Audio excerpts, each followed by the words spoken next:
Up next, we are honored to welcome Major General Joseph Kunkel, Military Deputy Director of the Defense Innovation Unit with Ylber Bajraktari, Vice President of Policy for SCSP, to discuss the Drone Dominance Program.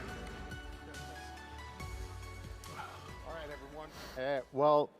It's such an honor to be joined on stage by Major General Joe Kunkel, who recently took over as the military deputy at DIU. DIU has been an essential partner to SCSP and the exchange and this forum from the start. We've had the privilege of welcoming your predecessor, sir, so thank you for taking the time, first of all, to be with us. Thanks for stepping up again and taking this new role. Obviously, you have a long and distinguished career in the Air Force, over 27,000 flight hours, I think, F-15 pilot, F-22 pilot, also led at the strategic level at the Pentagon, so can't think of a better person to take on this role with the credibility you bring to the job to take DIU and U.S. drone dominance to where it needs to be. So thanks again for joining. Oh, my pleasure, my pleasure. Okay. As we were talking backstage, sir, last year when this forum met in June, we did the first drone competition of U.S. service members, first indoor drone competition in the nation's capital. And this was in June. There was no executive order yet from the White House on drones. The drone dominance program was not yet established. The replicator was in place, making its own way to fruition. And it's just, I think, incredible to see where we are now with how far we've come, and recognizing that there's still a long way to go. But I was curious to see kind of like your perspective on this journey, and particularly on the drone dominance program. Yeah, I would also say there was no money associated with it either. And I think when you reflect back to a year ago, there were doubts on whether this drone thing, this using drones in combat, whether that was a flash in the pan, whether that was going to be something that continued, or it was just a phase that was going to end. And I feel like we've got a significant amount of analysis that tells us that this is going to be here, this is going to be part of war for the future, and so we're getting after it. And you've seen Secretary Hegseth's memo that discusses drone dominance program and stands it up. And if this is going to be part of future warfare, then we've got to have a defense industrial base, or an industrial base in general, that produces drones at the rate that we're actually going to need them in combat. And so that's frankly what we're doing with the drone dominance program. We're not where we need to be with respect to the industrial base. We're not where we need to be with respect to suppliers. And drone dominance gets us to a step into that point. We're looking at a logarithmic growth in that, and that's what we're trying to do. Yeah, that's a great point, sir. We talked a little bit about this as well backstage, is when we look at our competitor, namely China in particular, they have a robust commercial sector when it comes to drone production, have a fairly wide global footprint. We don't have the benefit, or our warriors don't have the benefit of access to that size of industrial base. So how are you trying to change that dynamic? Yeah. And what's sort of the paradigm approach that you're going about doing that? Yeah, I would say one word: capitalism. And the mantra of the drone dominance is frankly, if you build it, they will come. And so if we place orders, if we put a demand on the market, and we tell the industrial base that we're going to buy $1.1 billion worth of drones in 2026, and we tell them how many we're going to buy, and we tell them at what price we're going to buy, then we'll start to increase that industrial base. So that's exactly where we're going. But it's not going to happen without a market for it. So we're trying to create that market. Yeah, and one way you're doing that is through the gauntlets, if I'm not wrong, right? So you've convened your first one you had in February. I think you had a quite significant number of vendors come and participate. So can you talk to us a little bit about what the gauntlets are? What's your approach with that? What are sort of the next milestones as you go forward? Yeah, fantastic. Sure. It's one thing to say, hey, we're going to spend $1 billion on drones. It's another thing to have a disciplined process that actually gets you there. And so this gauntlet, this competition is how we're getting there. And it's a series of 4 phases. The first phase was Gauntlet 1. In Gauntlet 1, we ordered 30,000 drones at $5,000 a piece. Gauntlet 2, which will happen in August, we're going to order 60,000 drones at $4,000 a piece. The first Gauntlet, limited range, limited capabilities. The second Gauntlet, we're increasing the range requirements, we're increasing the capability requirements.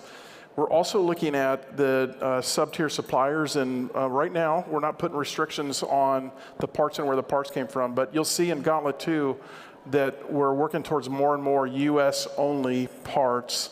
And then Gauntlet 3 and 4 will increase by step functions the number that we expect and decrease the costs while we're increasing capability. So that the intent with the gauntlets is to have this step function in increasing the industrial base by increasing the demand on the system. The way we're running the gauntlets is actually pretty neat as well. we're in the Pentagon, you get a lot of business development. Yeah. Right? You get a lot of folks coming in and saying, hey, let me show you this great product I have. In the gauntlets, we're saying, hey, you don't need to come to the Pentagon and do business development. What I want you to do is I want you to come to the gauntlet. I want you to come to this test. We're going to put your product in the hands of warfighters. We're going to put it in the hands of soldiers. We're going to put it in the hands of Marines. We're going to let them operate it. And if you win, you win. If you win, we'll be very public about it. We will give you orders. And we're expecting you to deliver those orders within six months.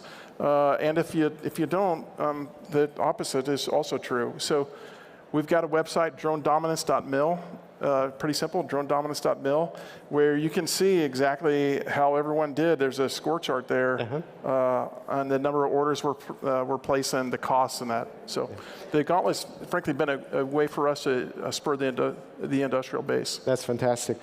One number that I saw, sorry, it really left me with encouraging impression, was that 75% of the vendors who participated in the first gauntlet came from non-traditional defense contractors side. Yeah. What do you take from that statistic, if you will, and then how do you think about how you're going to start incorporating those into among services and into the broader drone program? Yeah, I think it's, well, one, I think it's fantastic. In my career, we had this model for the systems we bought. We'd build a stockpile of the systems, a stockpile of the weapons, and when we needed them, they were available and we could use them. The problem with stockpiling a bunch of weapons is they're very good the day you buy them, but every day after that, they're not as good, and they're not as good, and they're not as good. And what we need to do, we need to get to a position where we're building things as quickly as the soldiers, sailors, Marines, airmen, guardians are expending them in combat. In order to do that, we need to expand the industrial base way beyond what it is right now. So the welcoming of these new companies is going to help us with that ability to scale, but it also brings new ideas. You know, the key to success in combat is going to be the team that can adapt and scale most quickly. And so if you limit yourself to a small number of companies, you're not going to be able to adapt quickly, you're not going to be able to scale quickly, and so this growth really, really helps us out, and frankly, it's a war-fighting imperative to do it. Okay. So we're here at the exchange, which was stood up in 2023 to recognize and advance the legacy of Dr. Ash Carter, the 25th Secretary of Defense, who created DIU. And he had recognized the urgent need to figure out how do we bring commercial solutions into the department. So I'm curious to hear your perspective. Are you getting what you need from the commercial sector? How are you approaching it? Any message that you would like to relay to those from the commercial sector who might be in the audience in terms of how they can better meet the needs of the warfighters? Yeah, I would love to address that. I entered the Air Force in 1994, so a little bit ago. And during that time, what I didn't realize is we had people that had been working on technology for the previous 20 years. And when I entered, there was this perfect Air Force with the right capabilities to just crush our adversaries in combat. And we did that for the last 30 years. Well, what also happened during those last 30 years is commercial technology started to increase rapidly. And the military market, it couldn't keep up. It couldn't keep up with the commercial technology. So DIU was built to introduce those commercial markets into military problems. And so we've got operational problems, and what we do is we try and scour the tech markets and understand what those different market sectors are and how those things can solve our problems in unique and different ways. We've been very successful. I know under our current leadership, we got a fantastic leadership team in DIU, led by Owen West and Travis Metz, and Matt Shortle. Our intent is to expand that access to the market, bring those commercial markets to solve operational problems for our military. We are open for business. DIU, we've got our own website. And if you've got a great idea that can solve an operational problem or a combat problem, we would love to hear about it. Okay, wonderful. We had Undersecretary Emil Michael yesterday, and obviously he's been pushing hard to get AI into the Pentagon as well. I was curious to hear, in terms of your ambitions to get autonomy into the department, particularly when it comes to the nexus of autonomy and drones. Is that a priority for you as well? It is. There's a couple areas where we're settling on where we think this match between combat problems, operational problems for the military, and commercial markets where there's a really unique intersection. Autonomous warfare is one of those areas. So we know that in the future, drones are going to be a bigger deal.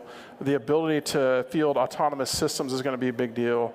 The ability to execute kill chains from longer range is going to be a big deal. So yeah, that's part of who we are. Okay, wonderful. And then in your portfolio, what else you're looking at in terms of other capabilities beyond drones and autonomous drones? Yeah, so I think artificial intelligence is going to play an increasing role in. I think this conference is one of the outcroppings of that, and understanding of where AI is going to go in the future. I would suggest that we're on just the very nascent stages of AI adoption in the military, but there are significant use cases. We had a discussion about this yesterday. The commercial markets are ripe with artificial intelligence. The military needs to ingest that. When we do that, we got to think about what are the military use cases, which are vast, but how do you make it military in nature? And when we've developed our artificial intelligence for commercial sectors, you expect that you're going to have robust compute. You expect that you're going to have connectivity that's uninterrupted. You expect that you're going to be able to centralize some databases and that your data is going to be uncorrupted. You got to realize when you're doing this for a military use, all of those things don't hold true. The compute, you're not going to be able to reach back for it. You're probably going to have something forward. You're going to expect that our adversaries are going to try and corrupt our data so they can influence our decisions. Connectivity is not assured. Those are all those things that we need to think about when we transition something from commercial to military. But those are all within the ability of our commercial markets to deliver, I think. So the title of this conference is America 300, Force of the Future. So if you were to try and project where you would like us to be, where you would like the U.S. military to be, particularly when it comes to drones, autonomy, the capabilities you mentioned, what's that vision look like for 2076? Or what are some of the decisions we need to make now and the actions that we need to take now to position us for that vision? Yeah. Again, I think in the drone dominance program, again, that's really a nascent program trying to spur this industrial base. We've got to look at the other missions. There's military missions that are currently being conducted by large platforms, large combatants, and many of those things can be done by autonomous systems at less risk to humans, which I think is what we want. And then, frankly, they can be done better as well. So that's what I want to look at. I want to look at the expansion of autonomy, drones into additional mission sets, areas where we can't get things done with the current platforms we have. I think that's an area that's ripe for the future. Wonderful. By way of last question, sir, you're an aviator by background, as we said at the beginning. You've flown extensively, including 10 combat deployments. Is it strange for you now to be advocating for drone dominance? Is the community, the air pilots, the aviator community mad at you that you're trying to advance the drone dominance program? It depends on your age. I will tell you that I was born in the right year.